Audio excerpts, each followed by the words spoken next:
ESPN 94.1 FM and AM 930 present The Drive. Brought to you by Huntington Federal Savings Bank. Local then, local now. Member FDIC. It is Wednesday, September 16th. Your drive begins now on ESPN 94.1 and AM 930. I'm your host, Paul Swann. You can join the program by calling the Miller Lite phone lines at 877-420-TALK. That is 877-420-8255. Miller Lite, hold true, great taste, only 96 calories. It is the original light beer. Coming up today on the program, I'm pretty excited for this because if you don't know who my guest is, you're soon going to find out. Emily Van Buskirk. She has a podcast, Sideline Sass. I'm just going to let you, if you don't know who she is, she's fun to follow on Twitter, so I'm just going to let you discover her. She's coming in for the game. Of course, she covers college athletics nationally, and so she's coming in for the game. She was here last year as well, and she was a fun follow during the Herd game last year, and I'm looking for more of the same for the game. She does a good job covering college athletics, and she had I think on our last podcast, she had Brendan Knox on. So we're going to talk to her. She's coming up here in about 10 minutes or so. Plus, as I mentioned, we'll get your phone calls in. And tomorrow, I'll give you a heads up, we're going to talk Appalachian State football with the voice of the Appalachian State Mountaineers. So that's coming up as well on tomorrow's show. Just to kind of give you a preview of that. Where do we begin? The Big Ten. I don't know what to think about this because the Big Ten came forward and basically said, look, we're concerned about the well-being of our student athletes. So we're not going to play. We're going to revisit this later and maybe play down the road, but we're not going to do this. We're concerned about the health, safety, well-being. We're just not certain right now. So a few other conferences, including the Pac-12, follow. The MAC, of course, MAC was the one that said, look, we're not doing it. And so once the MAC went and then the Big Ten went, the Pac-12 went, the Mountain West went. And you were thinking, okay, will the ACC do this? Will the SEC? What about the Big 12? Are they going to do this? And you saw the division lines. Sun Belt said, no, we're not doing this. We're going to do it this way. And Conference USA said, no, we're going to do it this way. We're going to play. We're going to make it happen. We're going to play. And so far, Marshall off to a good start. Other institutions, West Virginia, off to a good start, able to demonstrate that they could put this together and make it work. Here we are, Big Ten, still saying, no, we're not going to do this. But they changed their mind. A lot of pressure, lawsuits, public opinion. This was a conference that once upon a time would have probably just ignored all of this and said, look, we're going to do things the way we do things because we're the Big Ten. Well, not today. The Big Ten is more like the SEC. It's more about football for the Big Ten. And so they cave into the pressure. And it's not for me to discuss if it's the right decision or the wrong decision because I don't know what they're looking at as far as their science, their metrics, what their experts are telling them. The rapid testing is going to be huge for the Big Ten. You would think these major research institutions would be able to come up with a solution for testing and put other things into place that make this happen. You would think all of this. And there's an article in USA Today.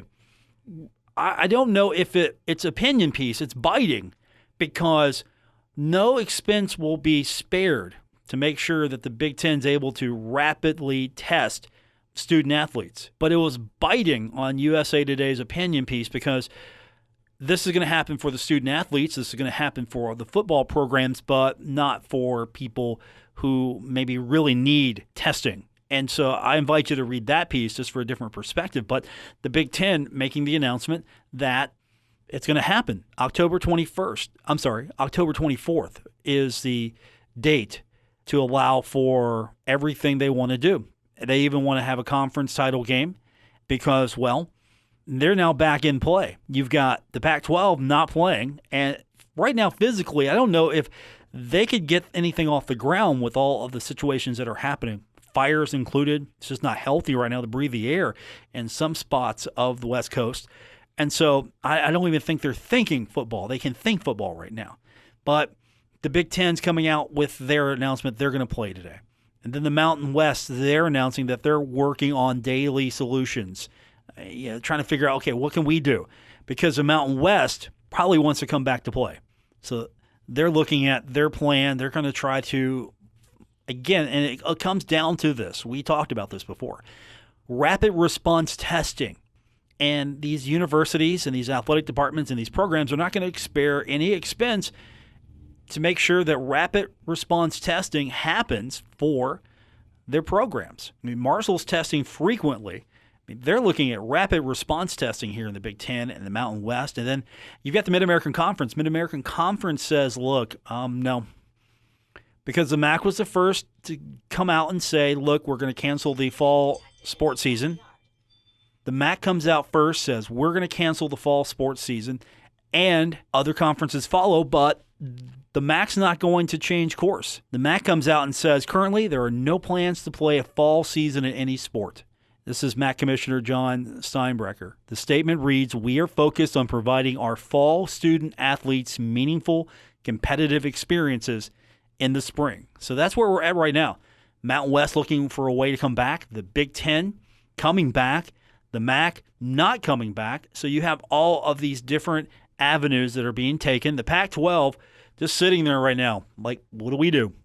And it's going to be very hard to make that happen because, again, the air quality in California and parts of the West Coast is terrible right now. It's not safe to be outside in some areas. And you can't sit there and come up with a plan and say, hey, let's play football, and you really can't even breathe the air. So there are bigger issues right now that are kind of plaguing what's happening on the West Coast. And so my guest will talk about that with her when we continue. Also, we'll look ahead at this Marshall game. Emily Van Buskirk, she's joining me, writer for the Sports Fan Journal. She's also one of the co-hosts of the Sideline SAS podcast. She's coming on the program when we continue with today's edition here on ESPN 94.1 and AM 930. Never miss a moment of The Drive with Paul Swann. Subscribe on Apple Podcasts, Spotify, or wherever you get your podcasts. This is going to be fun. That's going to tell you right now. This is going to be fun. Welcome back. Paul Swann, your host for The Drive on ESPN 94.1 and AM 930. We're presented this hour by Huntington Federal Savings Bank. I want to welcome to the program now. She's a writer for the Sports Fan Journal. Also, she's one of the co-hosts of the Sideline SAS podcast, and she has several projects going on. So I'm probably not hitting them all, but you can follow her on Twitter. You can follow her work everywhere that good college sports fans go to follow good college sports writers. And Emily Van Buskirk, did I hype you too much joining us on the program, or do I need to hype you some more?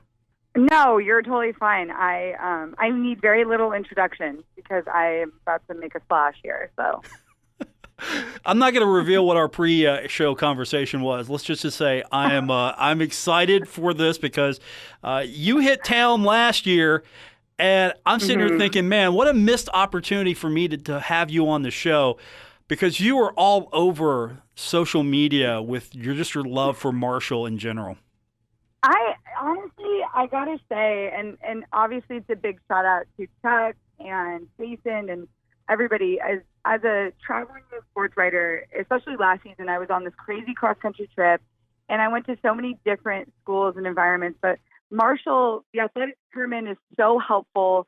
They're so good at their job, the SIDs there, and it was just such a welcoming environment. And to be there last year on the anniversary of the plane crash, that was such I've been all over the country, and that was one of the most special, games that I've ever covered. So, I'm very much a feel girl. When I hook onto a program that just feels right, that's where I end up, my loyalties lie. So I have a few of them, but Marshall's definitely on the list. I'm excited to come back. Let's back up just a little bit, give somebody who maybe isn't familiar with you sort of some context of what you do. Now, you have a podcast which is growing. It's very popular. It's Sideline SAS podcast. And it's not your typical stodgy old podcast with some guys talking sports. It's completely it's completely legit because you're not just on there. You know how people get. They have a podcast. They talk about whatever comes to mind. No, you actually bring a lot of credibility to what you do on your podcast, but at the same time, it's way fun and probably more fun than most of the podcasts that are out there covering sports. That's probably one of the best compliments you could ever give me. So, don't stop. But I do try and, the idea when I first started it with my partner was to try and bring kind of a fun take to sports in general. And it's just morphed into this, roster of people that I've met throughout my time. I've been doing this now for 7 years, covering sports, college football in particular. And I've met so many interesting people with so many interesting stories. And it's a shame to not share those with the world. So yes, I do try and have kind of a game plan for every episode, but they do take on a life of their own with the guests and the questions. And there's a lot of secrets revealed and a lot of, fun tidbits that come out. So it's definitely, I feel like, worth listening to the whole episode. You never know what you're going to get. And you never know what someone's going to say, especially me. Yeah, well, I think that's the charm of it. You're being yourself at the same time. You're putting the work in, where a lot of people, as I mentioned, again, it's easy now these days to get a microphone, to get a recorder, and just throw something together and put it up on the internet and say, here it is. It's a podcast. But you actually put the work into it, and you've got the credentials to back it up, because you're not just doing this because, hey, I just want to hear myself talk. You got a lot of credibility behind you. You've written several places. You've worked in several places in the sports industry as well. So for a lot of people, it's probably hard to keep up with you because you've got so many things going on. That's funny you say that, because I'm actually at lunch with couple of my girlfriends in the industry, Jessica Kleinschmidt, who is a very, very dear friend of mine, and one of my other friends that works for MILB, and then another girl that works for Pac-12. And we're all sitting here, and they literally, when I walked up, they were like, okay, where are you coming from and where are you going? Because that's kind of the MO and the identity I've built for myself, as being this traveling storyteller, because I do think that there's interesting sports stories to be told all across the country. And the problem with fan bases and sports organizations is that your fan base and your rivals, but you don't really know what else is out there. And I think being able to tell, I have so many different kinds of followers, whether they're from California, which is my home state, or the East Coast, which is where my sister lives, and everything in between. Everybody gets a taste of something different each week, which I think is important if you're broadening your horizons as a sports fan and someone in the industry. Now, is your podcast the main home base for you, or, I know you write for the Sports Fan Journal and you've done other things. Yeah. So what's the home base for you? Sideline Sass, pretty much it? Yeah, Sideline Sass is definitely the brand, and that's what I definitely call home. I work on the podcast a lot. Obviously, it's my baby, so every episode is, written, produced, and edited with love.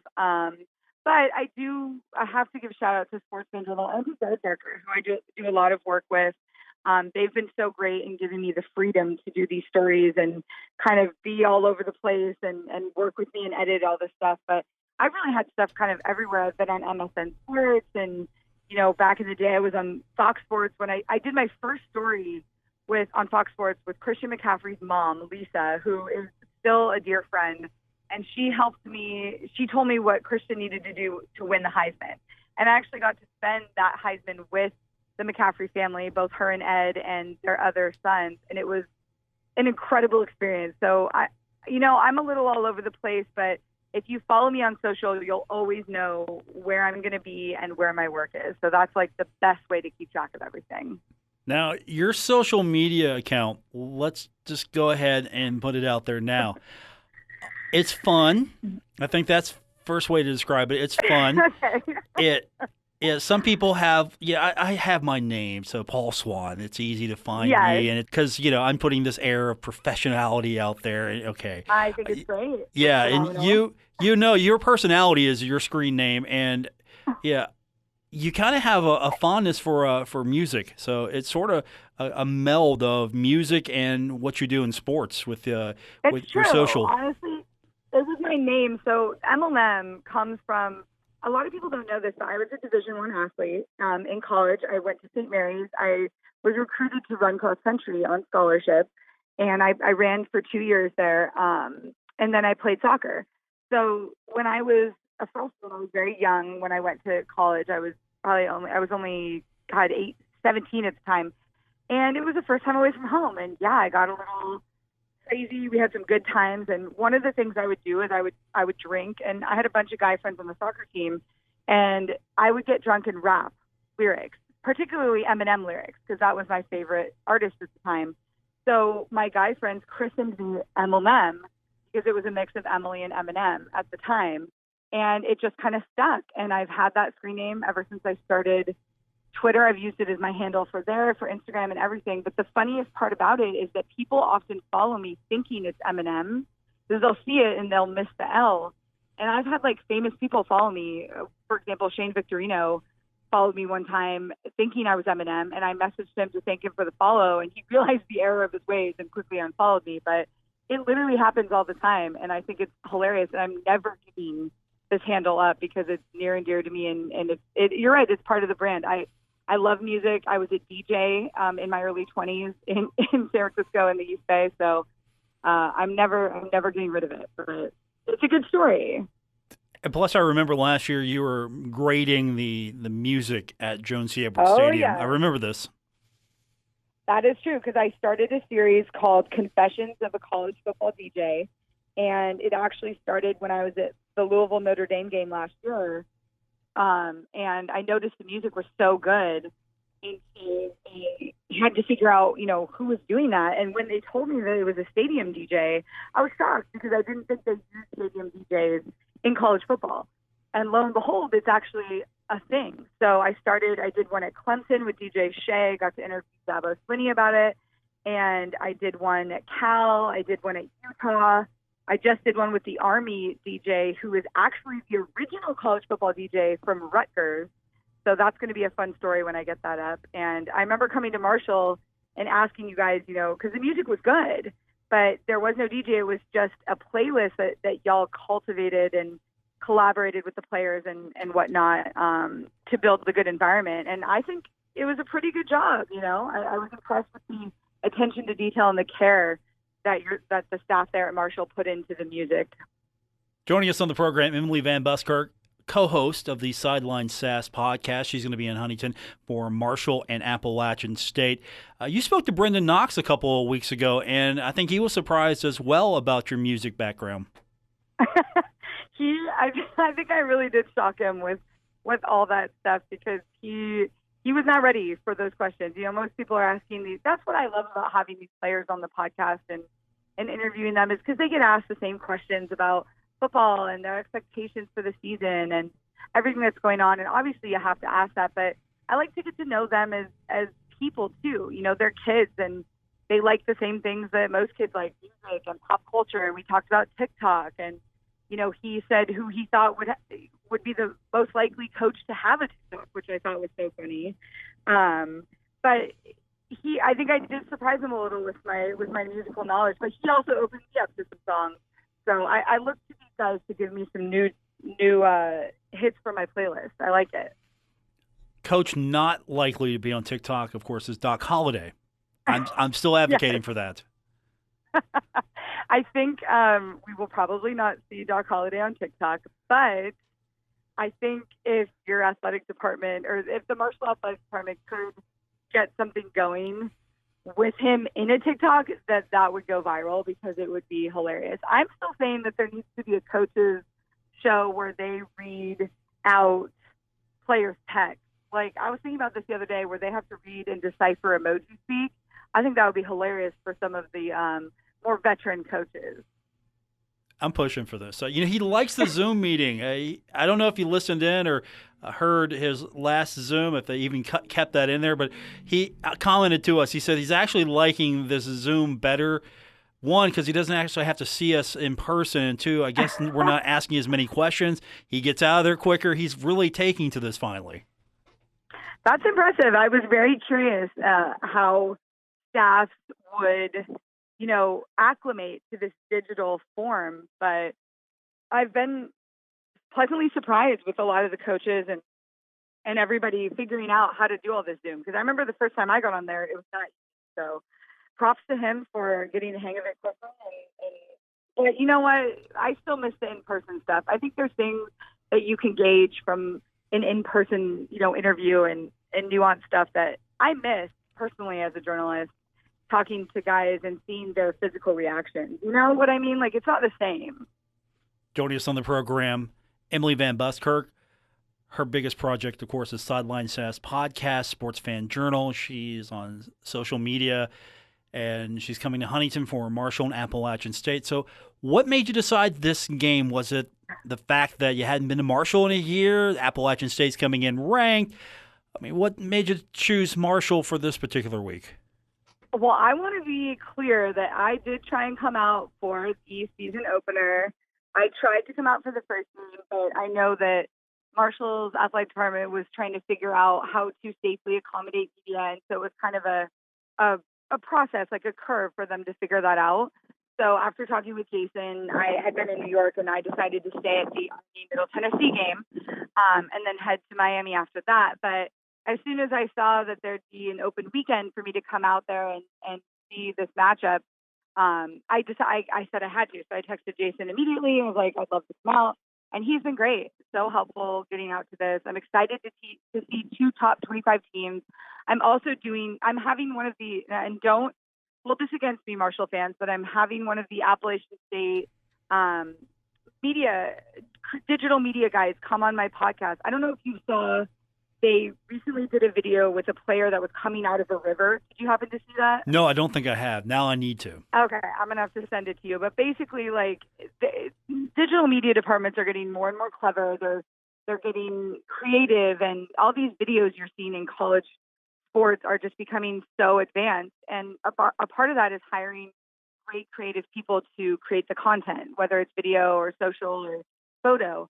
And it's honestly a big recruiting tool because a lot of young, high school players, they see those videos and they think, okay, I want that made about me. I want to go to a school that values this kind of like project and this kind of exposure. So I'm actually having one of the videographers from App State come on to talk about how he thought of and created this incredible river video. And they also did one with Stranger Things, like an underground upside down reveal of the uniforms. So it's becoming a thing. We also had Joe Burrow's video after the national championship, him in the crowd of people, the slow motion. These kinds of things are changing college athletics, and they're becoming more and more like professional sports. And I think it's going to have an impact on recruiting. So I'm excited to talk to this young man about his thoughts on that. You remember when texting used to be the big thing? We get to text the athletes. You remember? And this is going to change recruiting, and that's so 2010? It really is, because social media has changed the game. If you're not on social and you're not, on Instagram or Twitter, any of these things, TikTok now is even a thing where people are connecting with athletes and whatnot. So you really have to have a good group of people in your department that keep up with this stuff so that they can be on that level, because kids pay attention to that. Young athletes know when you're not keeping it 100, as the kids say. Do you think that with all the social media now that we're going to see, I guess we're already seeing it this year, but the coaches, they're slow to change sometimes. And it's moving so rapidly here. I mean, can you envision maybe if, say, an Appalachian State or a Marshall, a Conference USA, a MAC school gets really good with social, that could be what turns the tide for some of these programs? Honestly, I've been pushing for this for a while, because Conference USA is like this kind of undiscovered diamond in the rough. And that's honestly how even Brendan Knox described it on the podcast. And I've been working on a story since last year in the Super Bowl, when I interviewed Richie James and Trent Taylor, two guys that were in that game. I mean, part of the teams that were in that game. And Conference USA puts a lot of talent from the field into the league. And I think, honestly, they deserve a seat at the college football table at this point. But to your question, yes, having good social media presence, having forward-thinking, creative people in your athletic department is very important as being seen as a relevant program. You're not going to see LSU with any, bootleg video photos. You're not going to see the Ohio States of the world. I think what COVID has shown us and everything that's going on is, with all this time to create, we've seen these accounts get more and more clever and more creative. And that's a huge thing. And from what I can see, Marshall is bringing on young people to help, push that creative envelope, which has been fun to watch. I don't know if I would call Chuck McGill young, but the staff is around him. He Yes. is young at heart, all right? I don't know about that. I don't know. I mean, he might. I'm about to find out. Yeah, you're about to. I mean, maybe he is young at heart. We'll find out. But the staff around him, yes, I can honestly say that I look at these people sometimes and I think, where did the age go? Where did my life go? I mean, because here I am now, and it's amazing. I mean, Chad Pennington has a child who has got an offer from Marshall. Chad Pennington has a kid Wow. that could play at Marshall now. That tell you something? Yeah. I'm not as young as everybody thinks I am, which is fine, and I will not reveal my age, but you're only as young as your presence online is. So there's time for you still, Paul, to change this, and I can help you do that. Okay, so I'm going to give you control of my account because I think I've gotten a little Oh stodgy. boy. Yeah, I'll just give you the login. I've gotten a little stodgy. I mean, my Insta's all dogs. Dog pics and me and my dog. Yeah, and you don't say Insta, we say IG. Oh, is that what we say? IC? Yeah. See, okay, so even then, because it's like, hey, I'm on Insta. No, you're on IC. You're on your IG. What's your IG? You'll get there. Don't worry. Just don't give me the login between the hours of 10 p.m. and 3 a.m. Okay. Those are my off hours. Fair. A couple of beers in me, and I get a little creative, a little too creative. So. Very fair. Joining us on the program, Emily Van Buskirk, Sideline Sass podcast. She's coming to cover the game between Marshall and Appalachian State. We've really not even talked about the game. I don't know if that's on brand or not for us here. I know for me, I'm all over the place at times. It's true, but how many different things can you say about two top 25 teams coming in? I mean, people know the good things about both of these teams. They've seen them so far.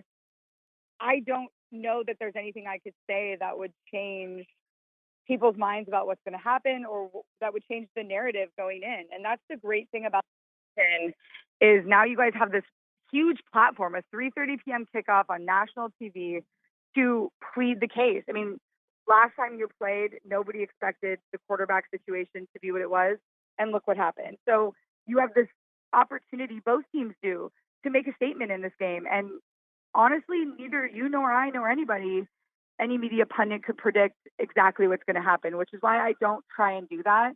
Yes, I talk about the strengths and the good parts of the game, but I like to sit back and let it ride because it's going to be fun football either way. Okay, so when's the podcast drop? Before the game or after? Oh, the new one that I'm having? Yeah, new one. Yeah, so I believe I'm going to try and get it out before the game starts so that people can kind of hear a little bit about it. But I'm looking to maybe do some podcasting while I'm in town. Word is some former players are coming back for the game. One of them is a Twitter friend of mine. I'm not going to mention who in case it doesn't pan out, but I might be having a couple Marshall players, former guys, join me for a podcast that weekend. So we shall see. But I'm going to try and get the one with the App State videographer, and actually Ryan Clark is going to be joining me as well. And that one's going to try and be up Friday, I believe. Joining us on the program, she is the host of the Sideline Sass podcast, Emily Van Buskirk. Follow her on Twitter. Also, follow her on IC. Follow her. IG, IC. Oh, see. IG and SC, which is Snapchat. Okay, so we're gonna get there. So it's not Snap anymore. It's just SC and IG. Well, I guess Snap would be appropriate. You could say, yeah, snap me. Okay, but, snap me. Yeah. See. Yeah. Send me a snap. Yeah, see, you're already you've already improved my social media again. I've kind of let it go on purpose, because you know how social media is. It gets nasty at times. It does. It can be, especially for women in sports. I 100%. I get it. I was just on radio earlier today in the Quad Cities, and they brought up a comment some guy made about a photo that was posted this weekend with a fellow sports writer, and it's just, you have to let it roll off your back, especially if you're a female in this industry, because you can't feed into it. You have to just be bigger and better and not let it get to you, which is very hard. But I found that surrounding myself with other women in this industry who are incredible and building each other up, like the lunch I'm having today with these girls, is what you need to survive. So I have fun with it. I don't feed into the negativity or go after people or get into it. I just make jokes and talk about, my nights out and my dad and football. That's it. And fullbacks, of course. To be fair, though, Maria Taylor, if that's, we're both on the same page, she clapped back hard. She did, and good for her because she has that platform. That's the thing is, she's obviously super famous and has a big fan. To make a statement like that, it's impactful. For me to go at every Joe Schmo on Twitter is not helping anybody and not setting a good example. But I think there is a time to use your voice, and there's a time to just put your head down and work hard. Joining us on the program, her social media game is impeccable. Emily Van Buskirk, Sideline Sass Podcast. IG is where you need to find her, or on Twitter. There's no acronym for Twitter. It's just Twitter. Yeah, it's just Twitter. The worst. Twitter. I mean, we haven't even talked about Facebook because, no one's on Facebook anymore. I know, but what's crazy is Facebook is actually where the most engagement and listens and interactions come from when you're dealing with podcasts and articles, because it's weird. There are a lot of people on Facebook, but it's not as much of a younger crowd, but that's where a lot of the older, like my mom's on Facebook, and that's where she sees my podcast. She has a Twitter too, but she likes Facebook better. So you can't alienate it, but you don't have to pay as much attention to it, in my opinion. I think Facebook is great for video. We're using it for high school video streams. Of course, that's sort of Stadium's MO when it comes to a lot of their broadcasts. Put them on Facebook, stream them that way. So, I think it's better as a video platform these days for this type of thing. But, for that immediate interaction, I think Twitter still is probably where it's at. Yeah, it is. I love Twitter because, for example, coming into town this weekend to Huntington, I would love for people to tweet at me their recommendations for food and drinks. I'm going to be there for 48 hours, so I want to make the most of it.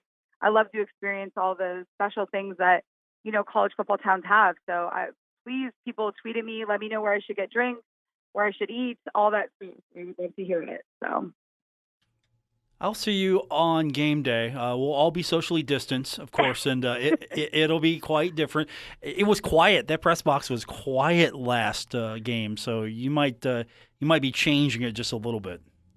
I am definitely a presence. But what was interesting about the past 2 games I've covered, obviously I was at Army, Middle Tennessee at Army, and then I was at Miami UAB last weekend, and both times the protocol is very interesting, being in media, coming in there, all the things that you need to do. It's great to keep everyone safe, but it definitely is more, it's a lot more. You're going through checks, you're doing things, and then when you get in there, I'm used to seeing coaches and players and catching up with people and saying hi. And it's definitely, for someone as social as myself, a change. But I think it's great that they're using the plexiglass and we're not doing the game notes in paper anymore. So I think all of the measures that are being taken are incredible. And honestly, a big shout out to the athletic departments across the country that are making it possible to have media at the games and to have these games in general. So they don't get enough credit. And it's really incredible what they're doing. Emily Van Buskirk, follow her podcast, Sideline Sass. And you know what? I'll give you your first recommendation. Get your breakfast at Oscar's Breakfast Burgers and Brews. Oscars. Okay. Oscars. I got it. I'm gonna write it down you get everything you possibly want there. You get your breakfast, you get your burgers, and you get your brews. that really are. That's the 3 B's. I like it. Amen.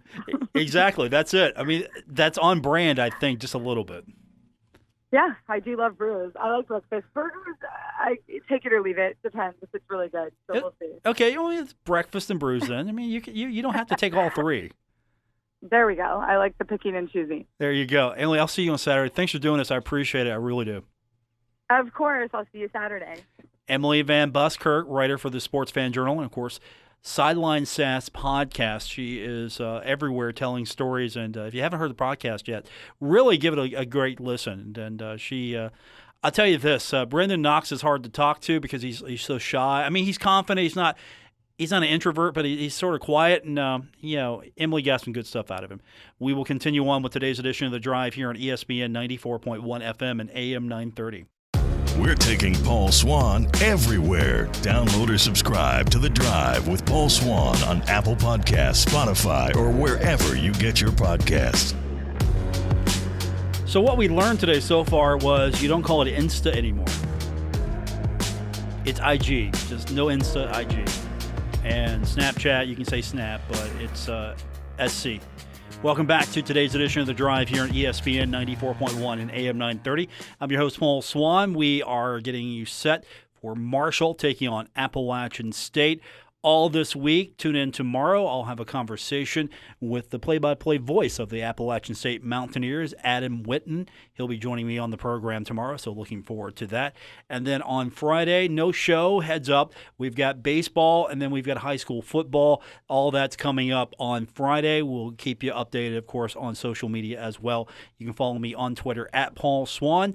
That's the best place to catch me if you're looking for information about what I'm doing, what we're doing here on the show. That's the best place to start. So we went a little long in our last segment. That was on purpose and by design because we were just having too much fun with Emily. And, of course, again, I want to thank Emily Van Buskirk for joining me from the Sports Fan Journal. Also, one of the co-hosts of the Sideline SAS podcast. I'm looking forward to seeing what her social media looks like this week as she descends upon Huntington for Marshall and Appalachian State. We're going to wrap it up when we continue. Final break, and we'll get your phone calls in as well at 877-420-TALK, 877-420-8255. That's the number to call to be a part of the Miller Lite phone line here on ESPN 94.1 and AM 930. The Drive with Paul Swann. Marshall Athletic Director Mike Hamrick. He knows. Paul's the best. On ESPN 94.1 FM and AM 930. It's true, I am the best. Welcome back. The Drive on ESPN 94.1 FM and AM 930. I'm your host, Paul Swann. We've got some breaking news to tell you. The Division I Council approving, according to sources, the November 25th start date as when college basketball can happen. That, again, that is according to sources. Jeff Goodman on Twitter breaking that news. So there you have it. Division I Council saying that November 25th, that's going to be your start date for college basketball. If you look at the calendar and you think, November 25th, why does that sound so familiar? It's because that's the day before Thanksgiving this year. So, of course, Marshall would be playing on the 25th. You look at the schedule, there are several other games. Now, there could be some adjustments to the schedule. I don't know. And again, there could be some adjustments from conferences saying that some games are going to have to be maybe eliminated. There's going to be maybe a different schedule come out. You don't know if there's going to have to be any adjustments. But as it stands right now, Marshall could be playing basketball on Wednesday, November 25th. That is the day before Thanksgiving. And, of course, if that's the case, we'll have it for you right here on ESPN 94.1 and AM 930. And that's going to be difficult to see what the game plan is for basketball. Is it going to be similar? Will it be a reduced capacity, which I'm pretty sure it's going to have to be. Now, it's a little different than football. Football, you have an outdoor stadium, so you have an opportunity to social distance a little better because, well, you're outdoors, open air. With a basketball situation, you're going to be inside. And it's a little bit more enclosed, okay? And we don't know what conditions are going to look like in October, November, because honestly, I know this isn't something that we can, I think, say with certain is going to happen, but I mean, flu season's coming, and we don't know what flu season's going to do as far as the way we perceive this virus, if it's going to be mixed up with the virus. You know, you have symptoms that are very similar. And, of course, I'm not a medical expert, so I can't really even offer anything that isn't pure speculation at this point. But, you know, will you see 6 feet apart in all directions? Are you going to see maybe a row and then empty row, a row? You know, will it be lower seating only? Will it be because honestly, if you take all your season ticket holders and you try to spread them out, I mean, some people, if you take them all, some people are going to be sitting pretty high, some people are not. And then you have the band, you know, will the band be limited? Yeah, I'm not worried about the media. You know, if there's not a spot for me, there's not a spot for me. That's fine. I get it. I understand completely because, again, football, you get a little bit more spacious area for the media compared to basketball. But these are all things that are going to have to be answered before we get to a point where you can say, open the doors, here comes Marshall basketball. And rapid testing, I'm sure, is going to play a part of this as well to make sure that student athletes are going to be able to participate, and you're going to have to do this on a larger volume. You've got so many more Division I basketball teams, and you have, of course, so many more games. There's going to have to be a definite rapid solution for testing. Protocols are going to be interesting. Of course, that means we're probably not going to see. I mean, it's not going to be like the NBA. It's not going to be the NBA. That's one thing. NBA is on a campus and a bubble situation. We're going to have to see what October and November looks like. But as it stands right now, that's the date. 25th, that's when college basketball pretty much can resume. Or, for this point, begin its season. And that's going to do it for this edition. I want to thank my guest, Emily Van Buskirk from Sideline SAS Podcast.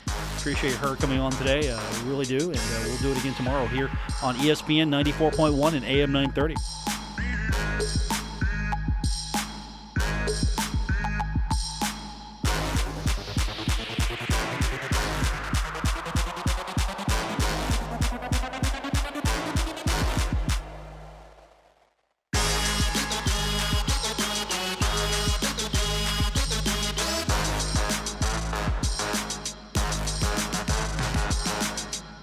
WRBC Huntington, W227BS Huntington, your flagship home of the Marshall Thundering Herd and The Drive with Paul Swann, ESPN 94.1 FM and AM 930.